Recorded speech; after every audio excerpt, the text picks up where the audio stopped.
Hey guys, welcome to another video. So I want to give you a quick fire round, as quick as I possibly can, going into how to min-max your professions, things you're going to want to do, and things, the whole process of how to really min-max your professions. So I'm currently, a lot of the examples I'm going to use are for alchemy. That's just because I'm an alchemist and this is what I have the most experience with, but it should kind of work with any profession that you're doing.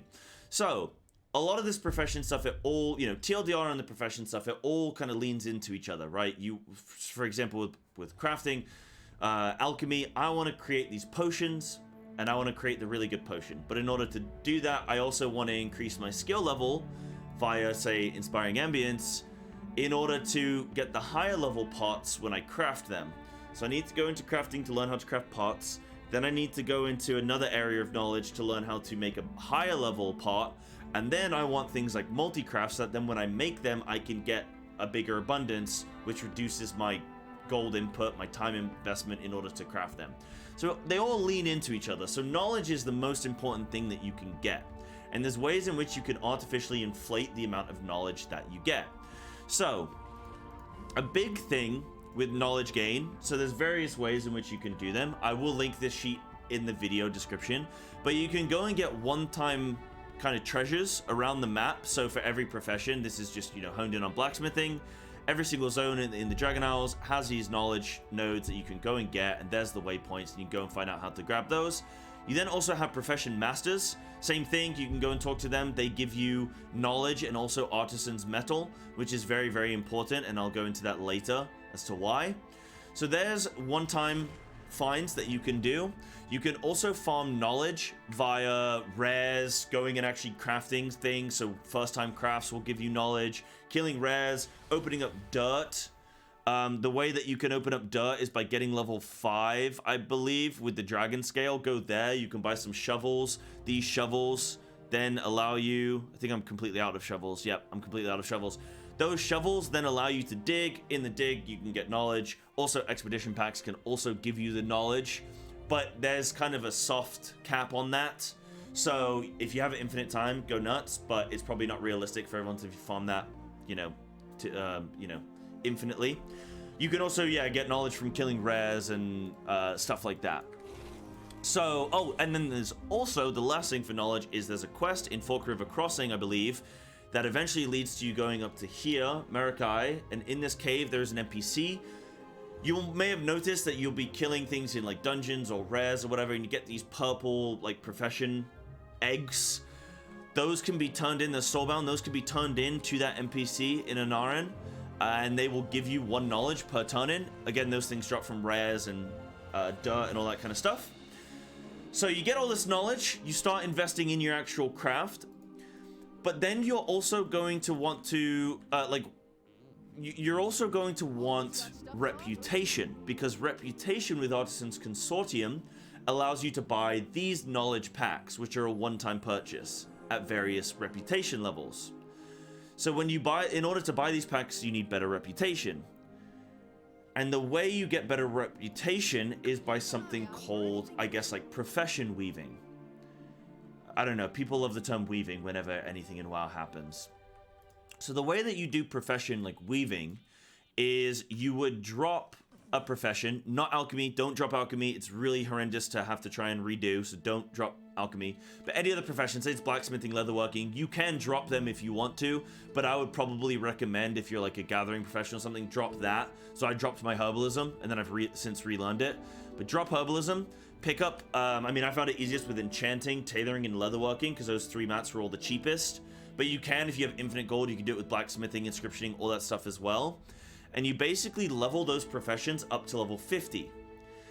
And when you level up to level 50, which shouldn't be too difficult, you can do it all just with base recipes. You're then going to, you're not only going to get Artisan's Metal from doing that, you'll get a small amount. It's not really the massive deal getting it from leveling. The Artisan's Metal, but then you're also going to get quests. So you'll get quests from the area in which the profession is. There'll be like 1 quest there, I think, from an NPC. There'll also be a quest in this area, in this vicinity. So here I am on the map here, the Artisan's Market. There'll be some quests here. I think you get 2 or 3 quests. If you go and complete those quests for each of those professions, they will give you knowledge. That knowledge gives you metal. it also gives you reputation with Artisans Consortium. So you build up that Artisans Consortium reputation. You could also then go to the Dark Moon Fair, and you can do the same. So there's a quest at the Dark Moon Fair. Dark Moon Fair is active for another couple days. There'll be a quest there for each profession. You do that, you gain more knowledge and metal. So when you learn the knowledge, you gain metal. You want to build up that Artisan's metal. Just build it up, and I'll get to that in a bit. But I'm going to keep mentioning why you want that. I'll get back to why. So you're also going to get the reputation. So for each, if you really want to min-max, go and do every single profession you can. Crafting profession, right? I don't think they have them for gathering, like herbalism and skinning and stuff like that. I don't think there's gathering ones, but there might be. So you do that, you get the reputation, you buy the knowledge there for your actual main profession that you actually care about. Perfect. But in order to do that, it costs metal. And, you know, to buy new crafting professions, which is going to give you first-time crafts, which is going to give you more knowledge for that specific profession, it's going to cost you metal. So you want this Artisan's metal. There's also another reason why you want it, and I'll get into that in a second. Going back to the reputation thing, you can also buy contracts. So go to the auction house, type in contract, buy it for the Artisans Consortium. Every single world quest, you're going to get 15 rep. You're also going to get rep from the Anaran Plains daily quest. I think there's 3 with the roaming tribes. So you do those, so you min-max your reputation gains there. But the reason you want all this metal, and the reason you want to go do all that weaving and get the reputation and the metal and stuff there, is because you also want to craft. So you have in the recipes, you have your like profession tools and your equipment, but this is really low quality, the ones that I have right now.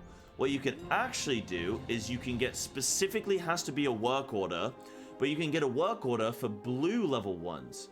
Now what you'll notice is that when you look at the green crafts tools, they don't have any skill level except for the tool, which has +6 skill level. However, for the blue crafts, the tool has 10 skill level, so 4 additional, and then each of the other 2 items has 6 skill.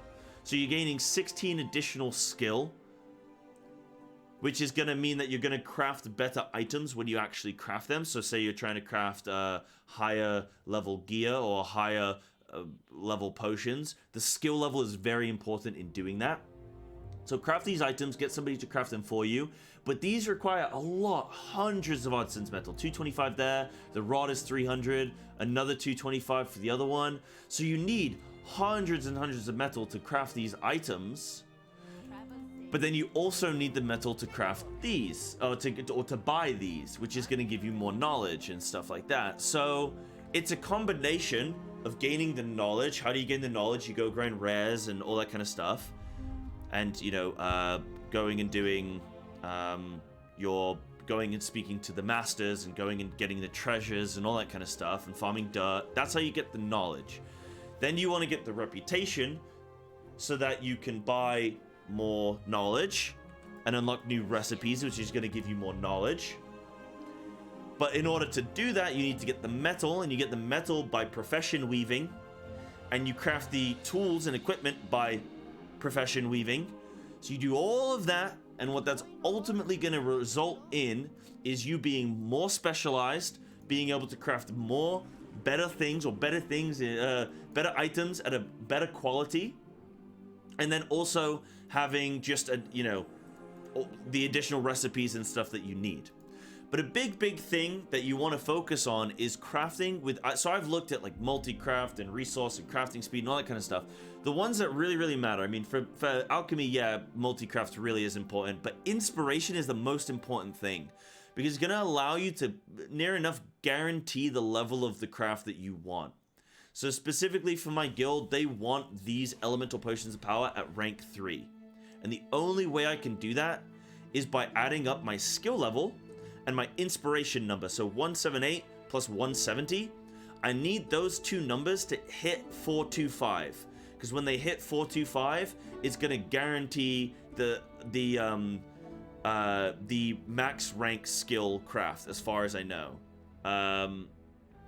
Oh, there you go. Sorry. So with current recipe difficulty, reach skill 212 to guarantee. But obviously, you know, if I had higher level reagents here, then that would actually reduce the skill level that I need.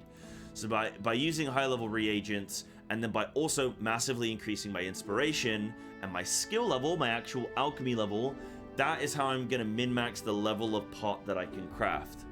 And then you can use some reagents as well, which can be really helpful. So that's kind of like a TLDR of all of this stuff. Now, I actually made some mistakes. Something to avoid doing is I lost a lot of metal. I lost about 400 metal because I made a bunch of these illustrious insights, because I completely misunderstood what I was expected to do, what my guild were trying to have me do. So completely misunderstood, and I went and spent a bunch of metal before I realized why these things were good. I completely forgot as well, you can also get these treaties. So you want to craft these treaties. You can go into a work order and type in treaties and get people to craft these for you publicly. But each week, you can use one of these for each profession, and they increase your knowledge by 1. So every single week, just make sure that you're using those. But that's my TLDR. I know that took 10 minutes. I also then wanted to briefly give my kind of overview of my opinions on the crafting stuff. I think it's fantastic. I think it's a grind that cannot be solved with gold, which is exactly what WoW needs. It needs something where it's not pay to win. It needs something where it's, oh, I bought 17 WoW tokens and then I just bought the thing and then I was done and I didn't think. And I just was rewarded for having infinite gold. All of this stuff is soulbound, and all of this stuff is stuff that you have to go and do. That artisan's metal, the only way you can get it, it's all soulbound. You have to go and min-max it. The way to get the reputation is you have to go and min-max it. The way to get higher level, you know, like, well, I guess with these things, yes, these can be bought, but again, you need the artisan's metal to do that. The skill level and all that kind of stuff, it's all like, you know, this 4-hour cooldown cannot be solved with gold. I can't just throw gold at this and level it quicker. So I love that it's all, or, you know, mostly is not pay to win. If you have infinite gold, then you don't need crafting, but like, it rewards people that are working harder. So I love that. I also love, like, initially, you know, I even made a tweet about this. I, you know, added quick and stuff, and I was saying like, oh, you're looking for feedback on this stuff. I really don't like this 4-hour lockout or 2-hour lockout and stuff that happens with alchemy. But I actually have started to change my mind. Yes, the 4-hour cooldown doesn't feel good. You kind of get scared whenever you're crafting the thing, so it doesn't feel good, and maybe they could do something there. But the actual kind of lockout of, hey, that's a 4-hour done. Like, you can't come back to this now. It's actually fine, and the reason I think it's fine is because your alchemy level doesn't actually matter. Beyond level 65, the only way you can level, the only new profession patterns you're getting are from the experiments. Or same with, say, like leatherworking. You can only increase your skill by making items for people on crafting orders, using sparks of ingenuity. So it's fine though, because you have every recipe. Unless the recipe is unlocked by knowledge, which is a separate thing, that's great. So you have every single recipe. So it allows people to, like, you don't need the skill level. The skill level isn't going to make the item. The skill level is going to make the item at a higher quality, right? Going into skill and inspiration.